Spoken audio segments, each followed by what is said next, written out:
Warning, disturbing images and statements. View discretion is advised. Welcome to Seeker's Field. Today we are looking at the case of Junko Furuta.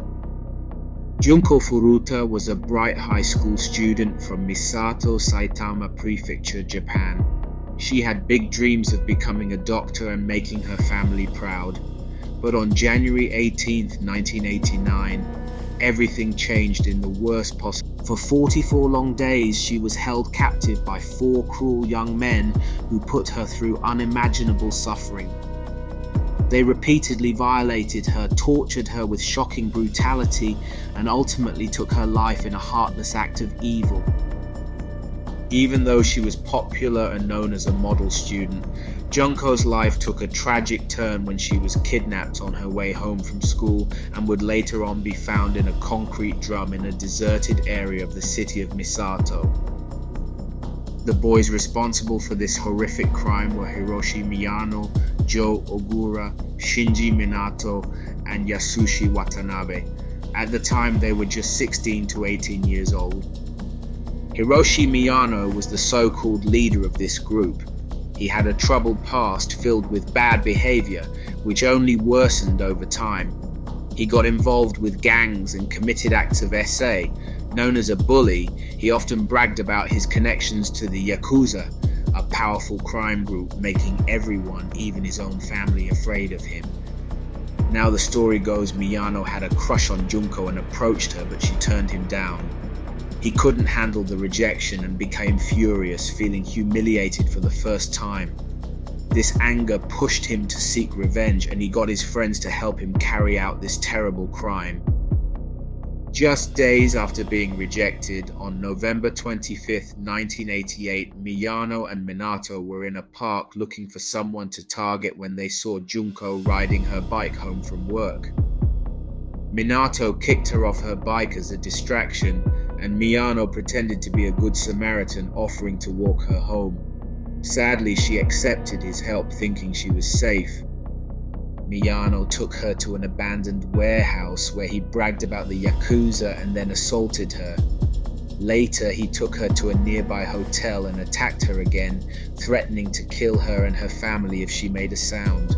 Around 3 a.m., he brought her to a park where Minato, Ogura, and Watanabe were waiting, and they all took their turns. After the first attack, they smuggled Junko into Minato's family home in Adachi, Tokyo, threatening her with violence if she tried to escape. They even made her call her parents, lying that she was safe with friends. Whenever Minato's parents were around, they forced Junko to pretend to be his girlfriend, even though his parents started to notice that something wasn't right. But the boys' threats kept them from uncovering the nightmare. For those 44 days, Junko suffered brutal torture in ways that are hard to even imagine. They used all sorts of painful objects, scissors, bottles, even hot light bulbs. They burned her with cigarettes and inflicted horrific injuries. They hung her from the ceiling and beat her mercilessly. Junko was assaulted over 400 times by Miyano, his friends, and other men they knew. One of her injuries was so severe that she couldn't stand and had to crawl just to get to the bathroom. She had a blood clot in her nose that made it hard to breathe, and her body was so damaged that normal functions became impossible. There were 2 moments when Junko could have been rescued. One boy saw her and reported her condition, but when the police checked, they were told there was no girl there and left. On another occasion, she managed to call the police, but the boys caught her before she could explain anything. On January 4th, 1989, after losing a game, Miyano took out his anger on Junko. He poured lighter fluid on her and set her on fire. The group continued to beat her, dripped hot wax on her, and forced her to drink her own urine. Even with her severe injuries, they kept attacking her, dropping heavy objects on her stomach. This horrible ordeal went on for 2 hours before she finally succumbed to her injuries. Fearing they would be caught for murder, they discarded her body in a 55-gallon drum, filled it with concrete, and thought they had escaped justice. But a construction worker eventually discovered the drum, and the shocking news spread across the nation. Now guys, as you can see, I've had to blur the middle picture due to it being quite disturbing. You can always look at this case online if you would like to see the unblurred pictures. The boys were arrested, but they still claimed they were innocent. After a long trial, they were found guilty. Hiroshi Miyano was sentenced to 20 years in prison, while the others received much lighter sentences due to the fact that they were minors when the crimes were committed. Minato got 5 to 9 years, Ogura 5 to 10 years, and Watanabe 5 to 7 years.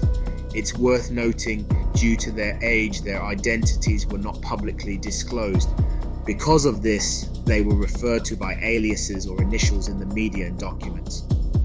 Junko's parents were devastated by her loss and felt the sentences were far too lenient for the horrific crimes committed against their daughter.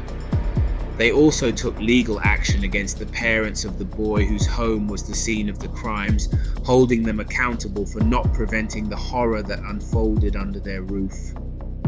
Junko Furuta's tragic story is one of the most horrific crimes in Japanese history, and to be honest, it's one of the most horrific stories I've ever come across.